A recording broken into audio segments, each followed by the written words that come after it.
seja muito bem-vindo. E hoje com mais um convidado especial, meu amigo Jean Carlos, também conhecido como Dr. Jean Carlos de Albuquerque. Não é isso mesmo? Acertei? Acertou. Só faltou o Gomes no final, mas Faltou acertou. Gomes, Então, beleza. Mas o mais importante é falar um pouquinho de você. Jean Carlos de Albuquerque Gomes é advogado de causas especiais e consultoria da Chalfin, Goldberg e Van Boin, advogados associados. Eu falei direito isso? Não, Van Buin. Van Boin. É muito chique, tá? Mas tá certo.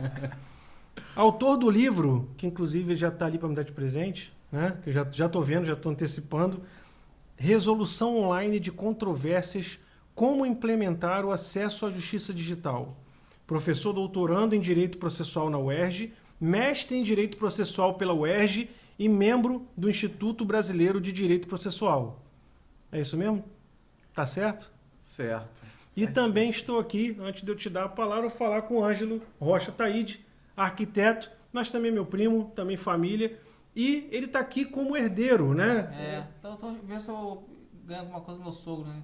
É difícil. O assunto hoje tem a ver com ele, por isso que eu convidei ele também. Muito me interessa. Vou pegar as dicas aqui ao vivo aqui. E eu vou deixar agora o nosso doutor Giancarlo, meu amigo também. Jean, a gente vai falar sobre o que hoje? O que a gente vai trazer aí?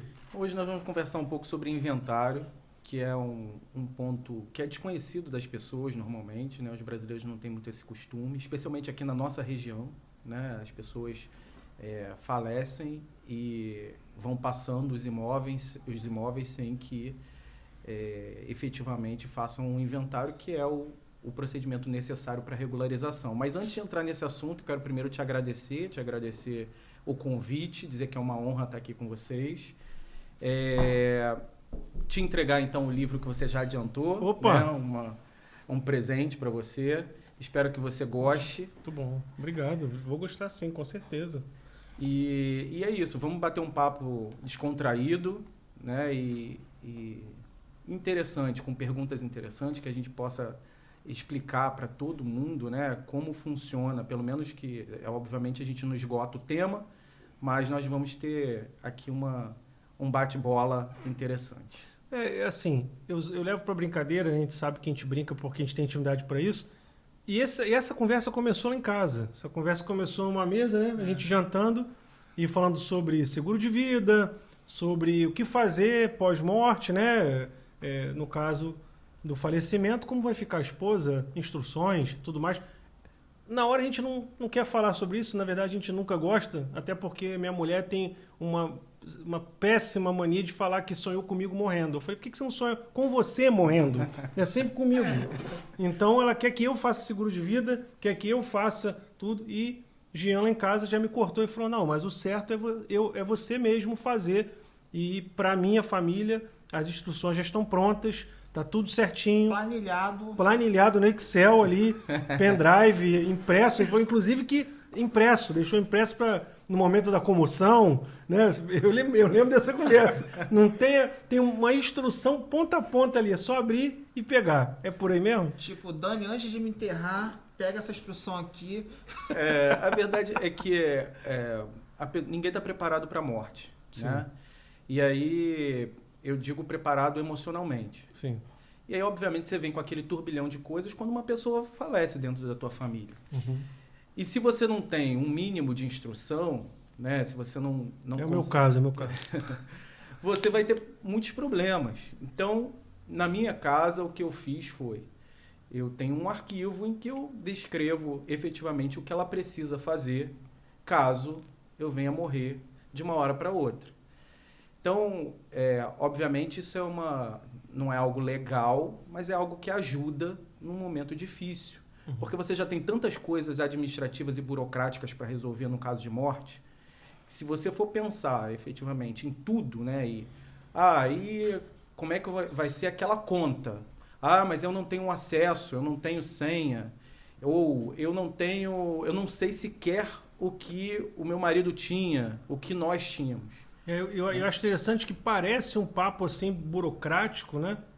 Parece um papo complexo de conversar contigo sobre isso, mas eu lembro que você falou para mim de alguns exemplos, de algumas coisas que já aconteceram, da pessoa, não, tá tudo certo, mas quando acontece isso, não acessa banco, não acessa documento mais, não tem procuração de nada, e aí só vai se dar conta quando acontece. Aí já é tarde, e aí eu até falei, Jean, mas vai resolver, mas pode demorar um tempo, e esse tempo é perigoso, né?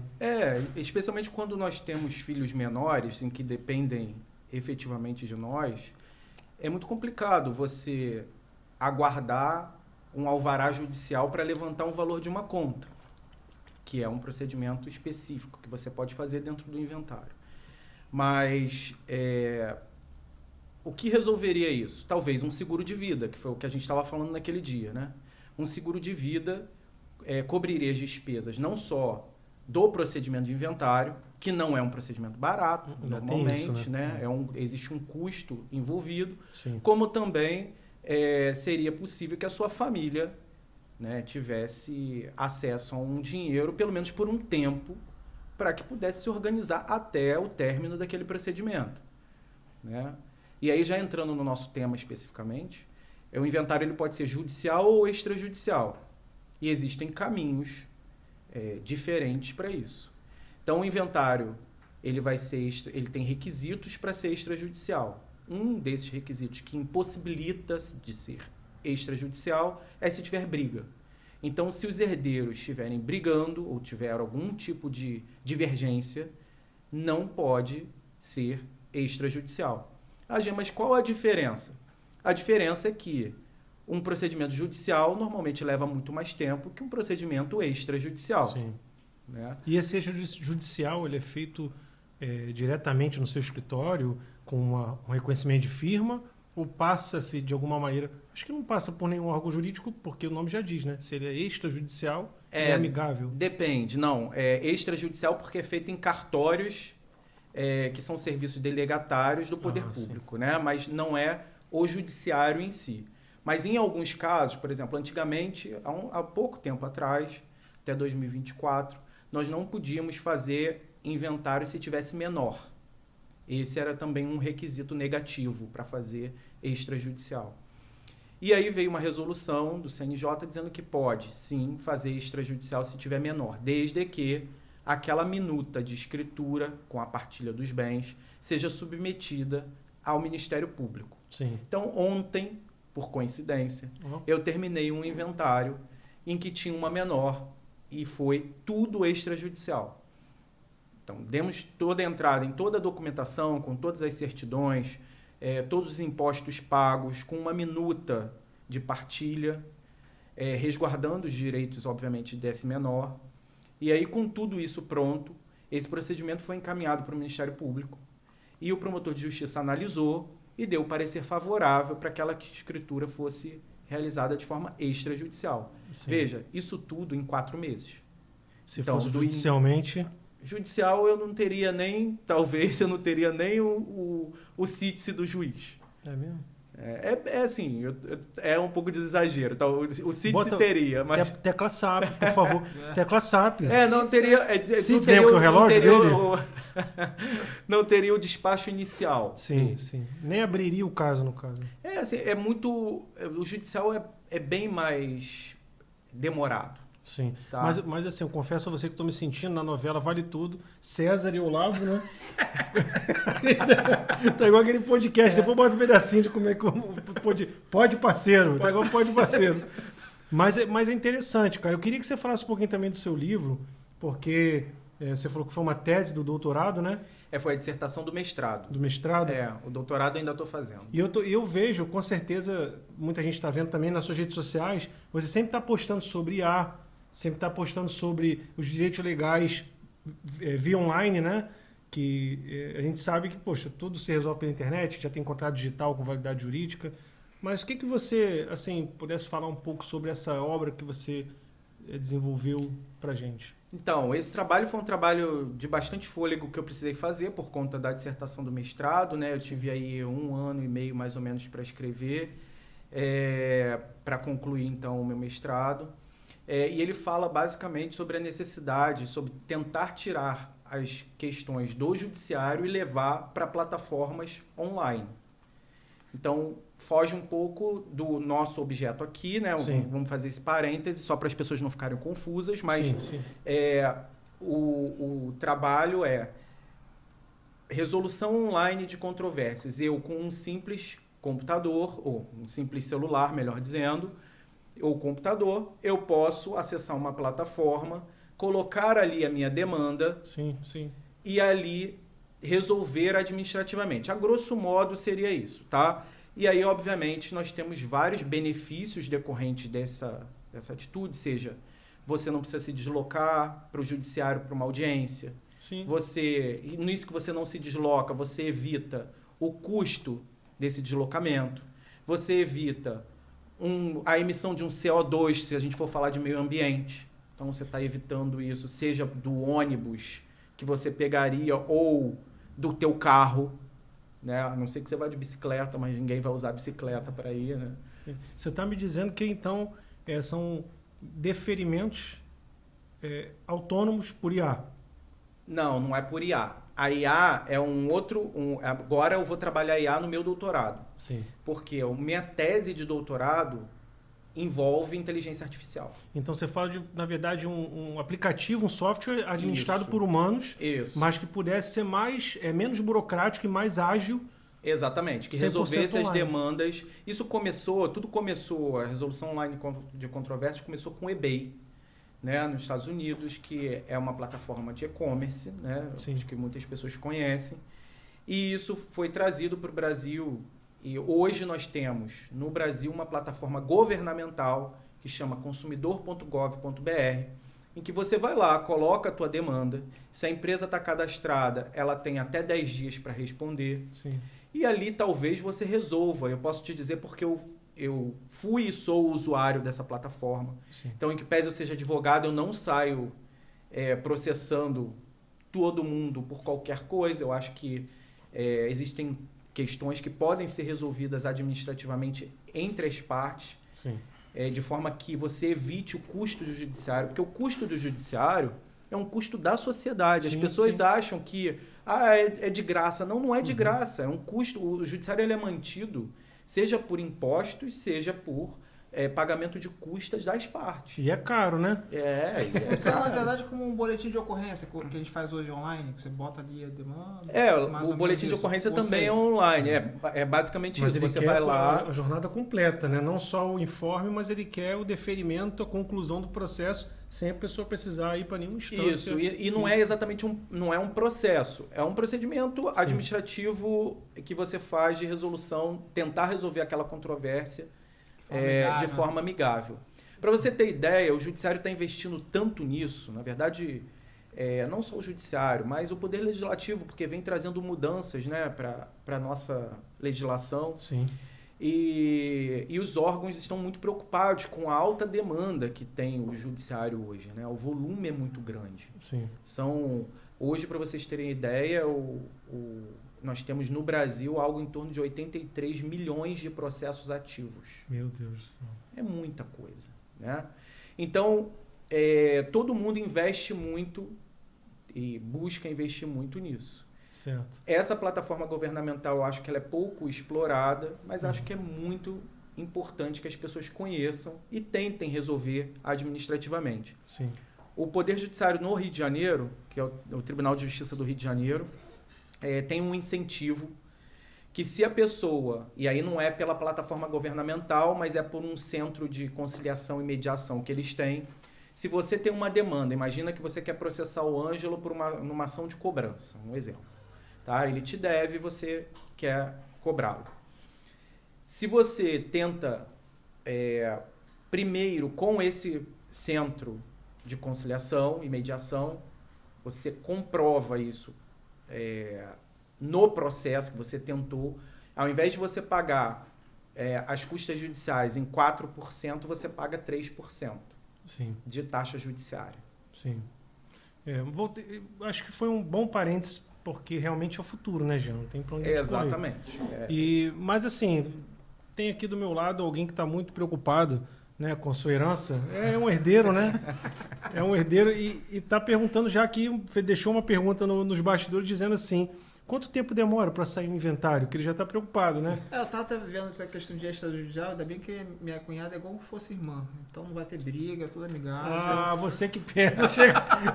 Jean, qual é a média de falar dessa história que não vai ter briga e ter briga? E olha, a média é só começar a virem os documentos e aí você já começa a ver as brigas começando, porque na hora do documento você tem que trazer toda a documentação de todos os bens, né, que existem, e aí são bens móveis e imóveis. Aí começa a briga. E aí começa a briga, né? Então, posso te dizer que é difícil você ter um inventário, não que não tenha briga. Tem muitos casos que os irmãos, os herdeiros, na verdade, têm acordo. E ele tramita muito bem extrajudicialmente. Acordo, cala a boca, senão eu te mato. Esse é o acordo, né? É o acordo. Mas para efeito da sua dúvida, né, da dúvida do nosso amigo Ângelo, ele não tem direito à herança. Poxa, Ele não tem direito. Não. Como não tem? Não, meu Deus, eu fiz isso aqui tudo pensando que a gente ia... E aí, pegar a comissão ainda. Tá vendo? Aí passa pela análise do regime de bens, né? Como eu sei, acompanhei de perto o relacionamento dele com a Camila e o casamento, eu sei que o regime de bens que eles optaram foi o regime da comunhão parcial de bens. Pô, já errou na largada, cara. Tá vendo? Já errou. Não, mas eu vou com ela até o final. E aí há uma diferença. Ou seja, não vai tirar do sogro, vai tirar da mulher, né? Por quê? Mas quando eu casei, só pra te contar rapidinho, eu lembro disso, eu tava falando com você isso agora. O juiz de paz, não sei, no cartório, eu não sei, a gente dá uma de bobo também, porque é chato, né? Você, casando, qual vai ser o regime do casamento? Parcial de bens é tipo... O standard. É o standard, é o padrão, não é isso? Ele já bota lá sem te perguntar. A lei, o Código Civil prevê a comunhão parcial de bens como regime legal. Desde 2002, o Código Civil é de 2002, então desde 2002. Quem casou antes de 2002...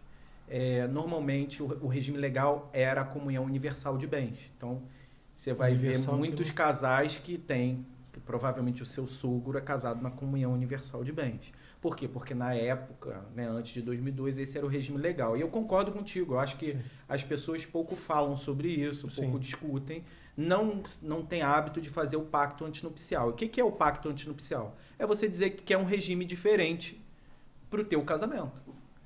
Então, olha, casa a gente não tinha nada, né? Então, eu não tinha nem o dinheiro para pagar a taxa no cartório. Como é que eu vou falar? Não, eu quero um pacto. Cara, meu irmão, cala essa boca. Você não tem dinheiro nem pra... Então, na verdade, eu tô no lucro aqui. O que vier...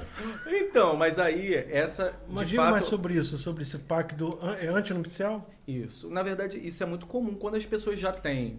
imagina, um casamento em que a pessoa já vem com muitos bens. Então... É muito comum você fazer. Mas Jean, a comunhão parcial de bens é o que a gente construiu na constância do casamento. Sim. Esse Daqui para frente divide tudo. Exatamente. E aí que está o ponto do inventário e da herança. A herança, ela não comunica, ou seja, ela não comunica com esse regime de bens para efeito de divisão patrimonial. Sim. Tá? Então, imagina que a Camila recebe a herança do pai ou da mãe, né? Esses bens que ela recebeu, móveis ou imóveis, o Ângelo não tem direito, num primeiro momento. Sim. E por que eu digo num primeiro momento? Porque precisa ter um cuidado muito grande, e aqui eu chamo a atenção de todo mundo, que se você é casado na comunhão parcial de bens, você recebeu uma herança, mas resolve vender, vamos dizer, um apartamento que você recebeu de herança e compra um outro na constância do seu casamento, que é pela comunhão parcial de bens, e nada diz na escritura que parte do valor ou a totalidade é referente a algo que você já tinha de herança, a briga depois, num divórcio, é uma doideira. Entendi. Eu tive um caso, e aí eu posso dar esse exemplo para vocês sem dar nomes, obviamente, mas que a pessoa fez exatamente isso. Ela era solteira e o pai deu a ela um bem, um apartamento.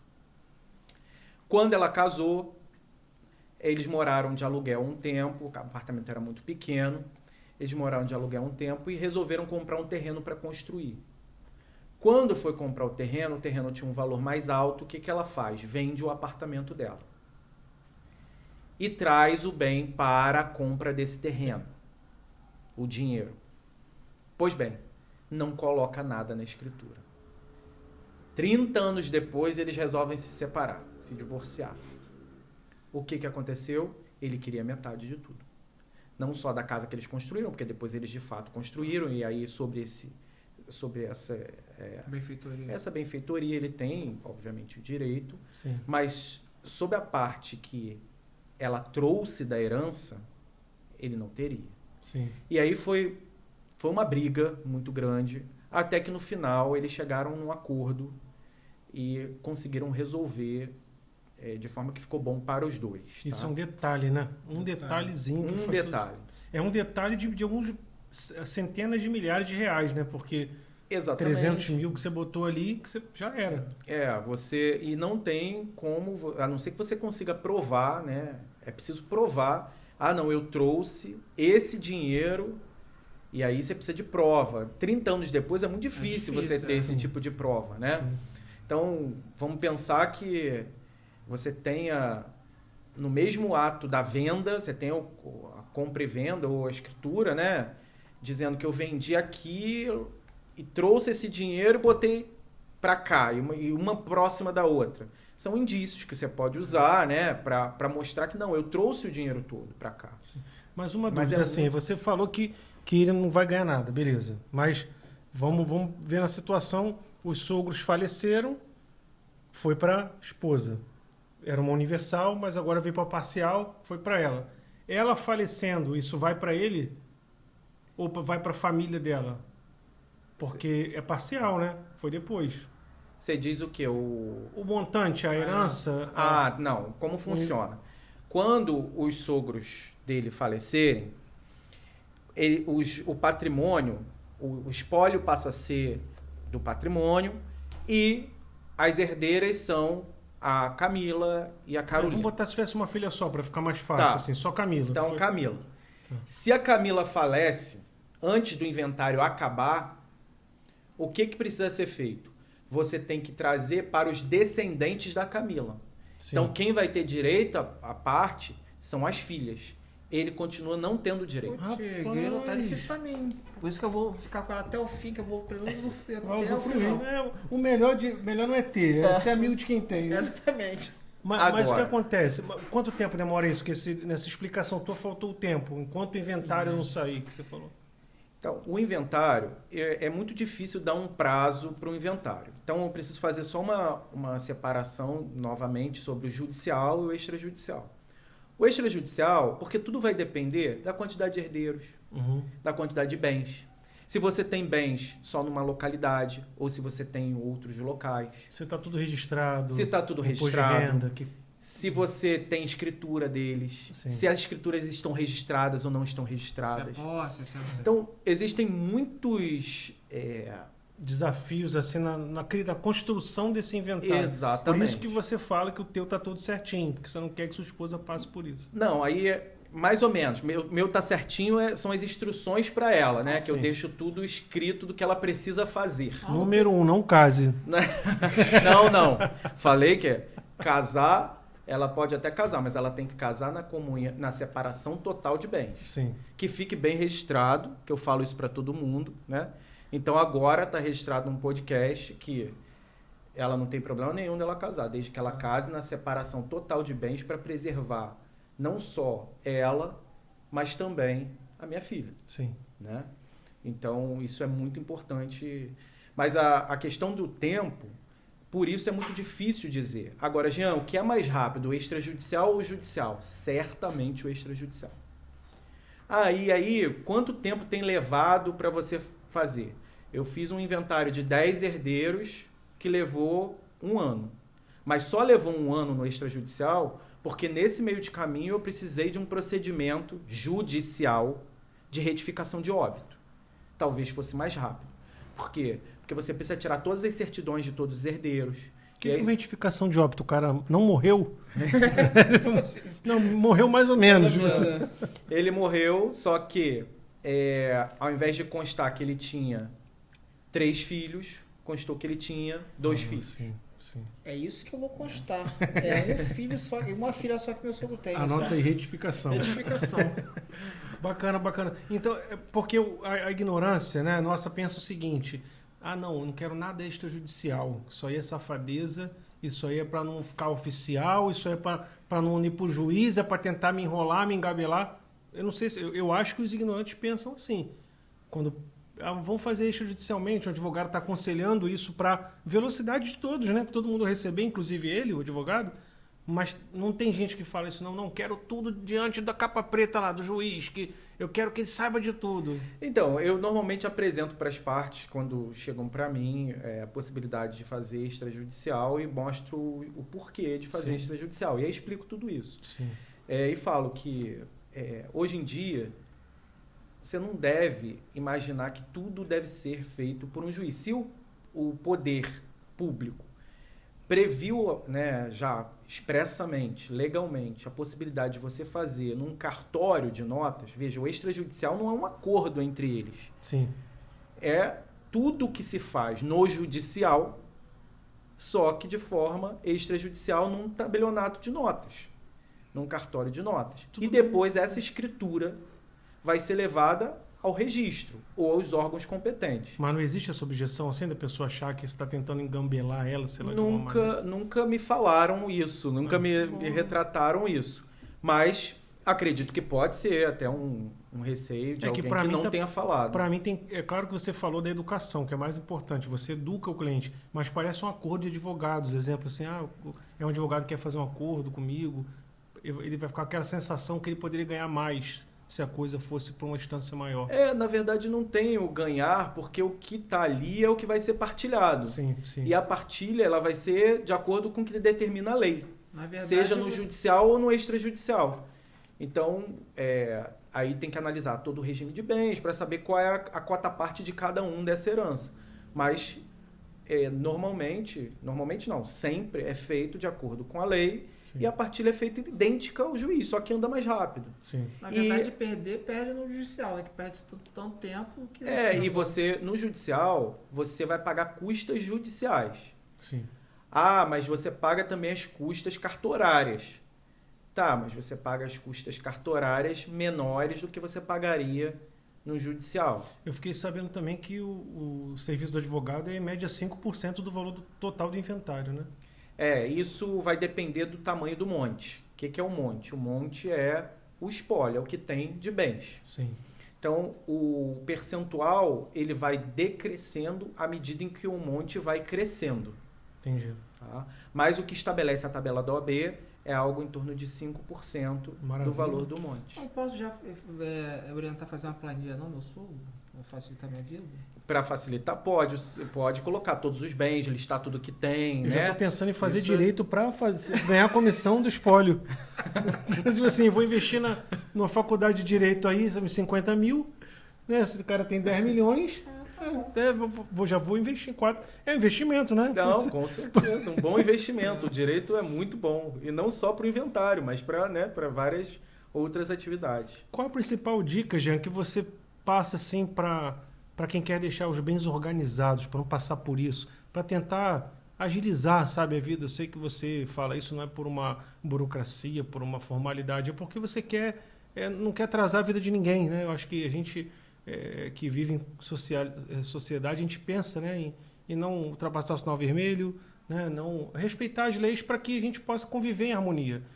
Qual a dica que você dá para essa pessoa que fala, Jean, gostei do que você está falando, eu quero agilizar ao máximo para minha esposa, caso aconteça essa questão? Começa por onde? Eu começaria dizendo que fazer a doação. Então, se você tem herdeiros, que você doe com reserva de usufruto para você. O que é isso? Deixa eu traduzir e botar a tecla SAP. Vamos lá. Imagina que você tem 2 filhos e você queira... Só que no meu exemplo eu vou botar a Anabela já de maior, tá? Sim. Só porque senão complica um pouco. Me deu mais tempo de vida. Então, vou te dar mais tempo de vida, exatamente. E aí, você tem 2 herdeiros, tem a Tati, e aí você quer, olha, eu e a Tati queremos resolver para que o Matheus e a Anabela não tenham problemas no futuro com o inventário, porque o custo é muito alto, né? É alto para quem fica, porque muitas vezes a pessoa que vai é dali que sai o sustento, que tem o dinheiro. E aí quem fica, se não tem uma estrutura financeira, fica difícil para fazer. Sim.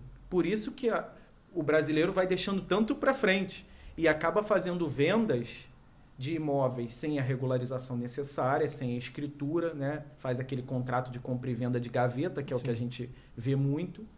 E faz por quê? Porque não tem dinheiro, mas perde muito dinheiro. E perde quanto, Jean? Em média, de 50% a 60% do valor. Tá? Caramba. Então, imagina que, voltando ao exemplo, que você quer resolver. Você e a Tati vão fazer uma doação para os filhos. Ah, Jean, mas eles podem casar e podem querer nos colocar para fora. Né? Imagina, vocês têm um apartamento e colocaram no nome deles e eles falam, igual a Maria de Fátima, lá da novela, Sim. que fez exatamente isso. O exemplo é até bem interessante. O que acontece? Você bota uma cláusula de reserva de usufruto. O usufruto é um instituto que você vai ter até a sua morte. Então, eles não têm a propriedade plena do imóvel. Eles podem usar, gozar, mas eles não podem dispor, eles não podem vender aquele imóvel. Tá? Mas tem tipo uma cláusulazinha ali Tem que ter uma cláusula específica sobre reserva, usufruto para José Roberto e Tatiana até a morte. Sim. Pronto. Com a morte, eles só levam a certidão de óbito ao registro.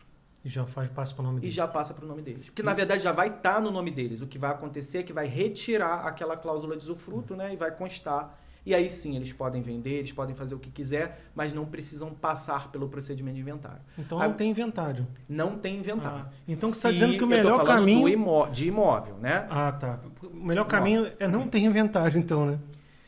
Olha, o melhor caminho é você não ter inventário, porque é muito custoso e demorado, né? Sim. E burocrático. Tudo que você puder já facilitar. O que você puder resolver e facilitar, eu acho que é melhor.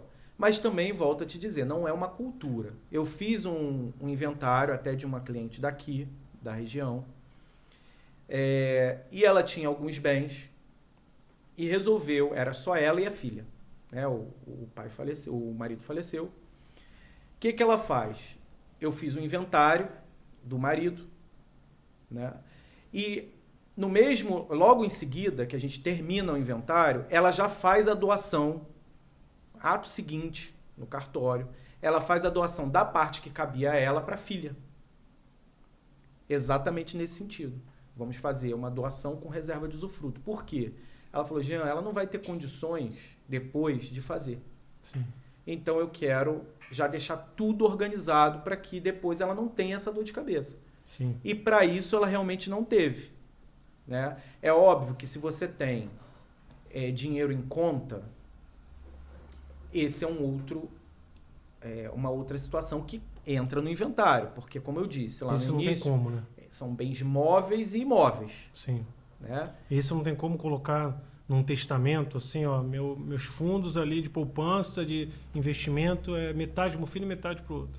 Então, não dá para fazer em testamento, vou te explicar por quê. Porque o testamento você só pode abrir judicialmente.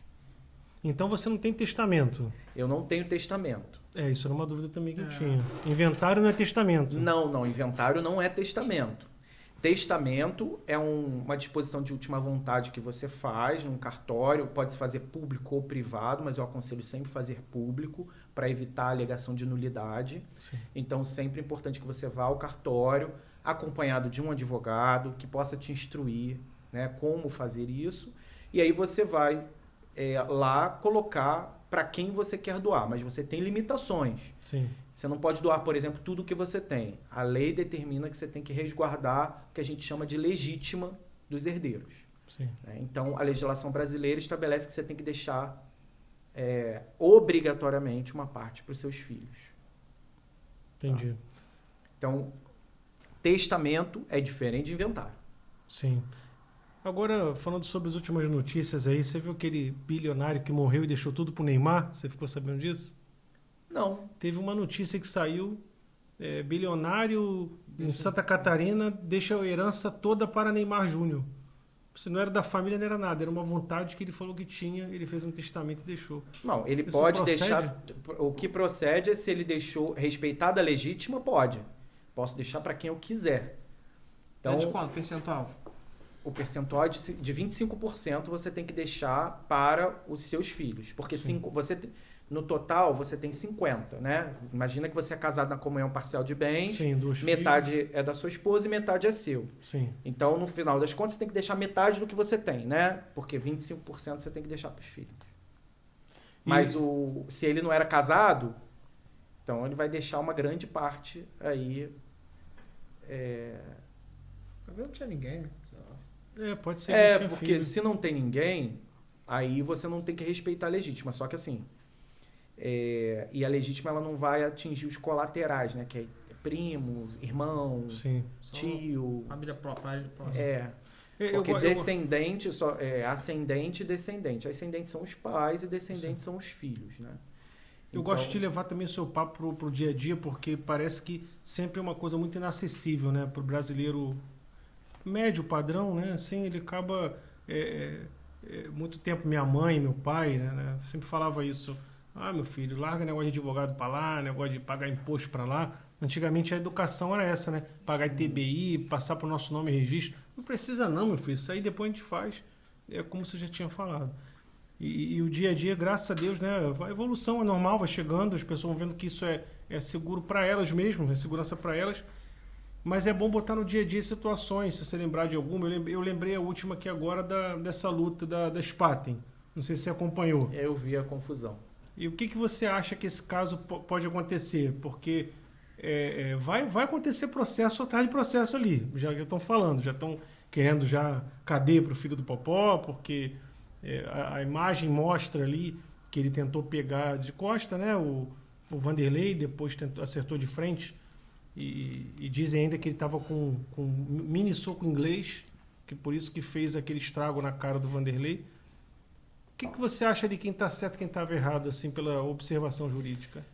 Então, na verdade, pela observação fática, né, pelos fatos em si, do que eu consegui ver da imagem, quem entrou no ringue lá para bater, eu vi que foi a equipe do Popó, né? Que tinha mais gente, assim. Né? Que eles começaram, acho que foi quando começou, entrou um e depois os outros foram. Pelo menos foi o que eu vi. Eu vi isso também, eu vi. Me parece que foi algo... Mas é muito difícil você dizer, porque pode ter tido uma provocação anterior. Tem os bastidores. Né? Tem os bastidores, exatamente. Porque parece que a equipe do Vanderlei está falando exatamente isso. Tá. Que eles estavam nos bastidores fazendo aquela rixa, né? Aquela coisa. E aí a confusão começou. Então, mas assim, olhando para a imagem, a impressão que eu tenho, e aí é só impressão mesmo, é que a equipe do Popó começou a confusão. E aí isso tudo vai ser avaliado, né? E você acha que pode dar cadeia pro filho do Popó? Se provarem essa malícia, sei lá, essa tentativa de homicídio? Como que estão tentando provar? Eu acho que se o Ministério Público entender, né, receber uma denúncia de tentativa de homicídio, é uma pena mais alta, né? É uma pena alta. E pode ser... Aí tem que ver qual é a condição dele. É réu primário? Não é réu primário? Quais são os antecedentes? Tem uma série de fatores que podem alterar esse produto. Mas uma tentativa de homicídio, vamos dizer assim, mesmo réu primário, já dá reclusão ou pode também dar em... A depender da pena estabelecida, né? Porque tem uma pena base, o juiz normalmente para fixar uma pena, ele vai numa pena base e dali ele vai vendo atenuantes e agravantes. Sim.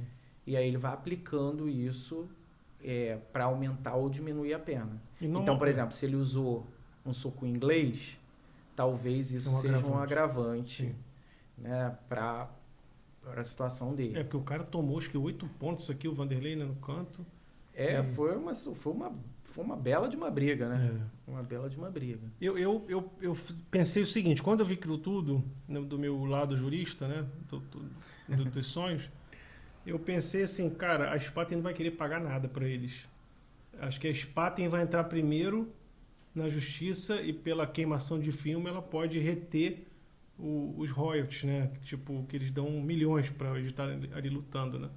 Eu acho que aí tem que analisar o contrato, né? Para saber o que efetivamente, porque é provável que tenha alguma cláusula dizendo que eles só podem brigar dentro do ringue, enfim, e os dois, e não as equipes, né? Não estaria... Polêmica. Deu pra ver uma coisa, nem o Popó nem o Vanderlei queria bater em ninguém, queria separar porque já estavam preocupados de perder. Exatamente. Perder o bônus. Então... Até porque não é só bônus, deve ter alguma espécie de multa estabelecida no contrato para esse tipo de coisa. Então, assim. É uma pena. Eu sei que você gosta também, né? Você gosta de ver MMA? Eu gosto. De vez em quando eu assisto algumas. É bacana. Jean, eu quero te agradecer. Nosso diretor está pedindo ali para a gente encerrar. Uma pena, porque dá vontade de conversar com você por horas, porque sempre é muito bom, né? Depois eu quero... Hoje você não trouxe seu kit não, né? Que você leva lá para casa. Não, eu queria falar aqui também. Ele tem um kit maneiríssimo, que já vem com a taça de vinho, muito maneira. Já... A bolsa, vem duas garrafas aqui. Você tinha que ter trago o kit, cara. Você vai trazer o kit para mostrar para a galera. Eu queria falar aqui também que a gente agorou meu sogro, minha sogra aqui. Manda um beijo. Manda um beijo pra ele. Manda um beijo pra você. No mínimo isso, né? No mínimo isso. Olha, eu não sou partícipe disso, são meus pais. Quem sabe, são meus pais, como se fossem meus pais. Era só uma simulação, era só pra gente poder... Era só exemplos, era um né? exemplo. Mas dá a dica lá, pô. Isso aqui é íntimo, foi a planilha, entendeu? Tá, pode deixar. Mas, foi um prazer. Você sabe que eu adoro falar sobre direito, em qualquer ramo que seja, mas especialmente na minha área, né? Gosto muito. E se precisar, pode contar comigo, tô aqui sempre. Te agradeço. Tá? Um grande abraço, meu irmão. Fica com Deus e até a próxima. Você que está aqui até agora, por favor, deixe seu like, deixe seu comentário para esse vídeo chegar em mais pessoas. E também eu tenho certeza que o que você quiser falar com o Dr. Jean Carlos, você pode deixar o seu comentário, ele vai responder um por um. Eu tenho certeza que ele tem muito prazer em fazer isso. E deixe também sua rede social, como é seu @ no Instagram. É @Jean_Carlos_Gomes. Beleza. Então tá aí. Muito obrigado, Jean. Muito obrigado, Ângelo. Tamo junto.